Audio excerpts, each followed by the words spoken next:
See, I know you've told the committee that you don't really like showing your financial information, and I understand. Showing your private information, especially in a company as small as ours, it is kind of scary, and it can also be not very. It can have its downsides as well. But I think personally, it's a good idea to share your information. Even this scenario right now, I'm your financial planner.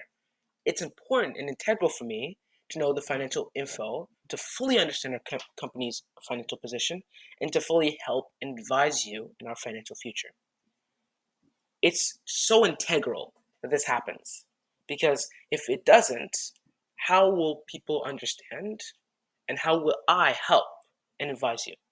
Also, how can we learn to invest? How can we increase our capital if our financial statements are not open or we're not live? It means that people can't get a good grasp of our company's financial position. Okay, so before I conclude this meeting, I just want to recap everything I've said because I've been talking a lot. So first, we talked about insurance and how we can protect our assets, specifically our renting uh, business. This has to do with our renting of cameras, supplies, as well as different types of videos. Sorry, video equipment.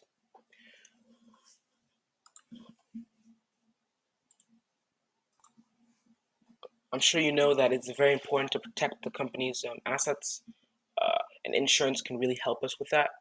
There's different types of insurances. We can go into depth on that later, but I just wanted to let you know what insurance was and how and where we can use that in our company. Number two, which was investments.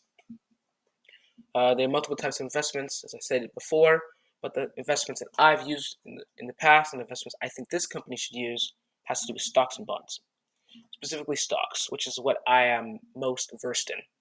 I'll read up on more bonds later, so we can have a better conversation about that later.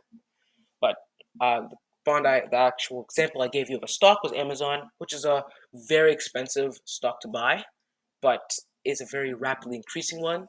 And through my personal experience, I started about $2,500, which is where I bought the Amazon stock at, and now it's about 3,200 around there. Last time I checked, so I made quite a lot of money on Amazon, which is why I think this company it'd be very important for this company to invest in that.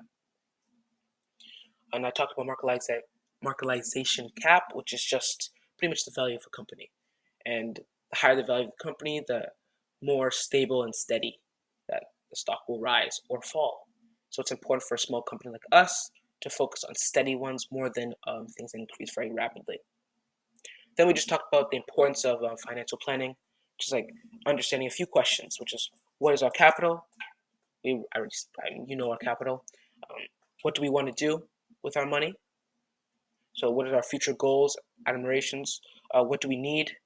Is very necessary, or do we want to increase our renting facility or renting business by increasing the quality of cameras, supplies, and video equipment? Maybe that's one of the things we need. And then, how can we make our money work for us after we've done all the wants and needs? So, this is through investing, which I said already. So, I just want to say thank you so much for letting me talk to you for so long. Hopefully, I didn't bore you. It's nice meeting you again. Hopefully, you remember me this time. I hope this presentation was very informative and you learned a bit about finance and the importance of finance. And I hope that in the future that you will get a better understanding and understand that it is important to share financial information. Do you have any questions?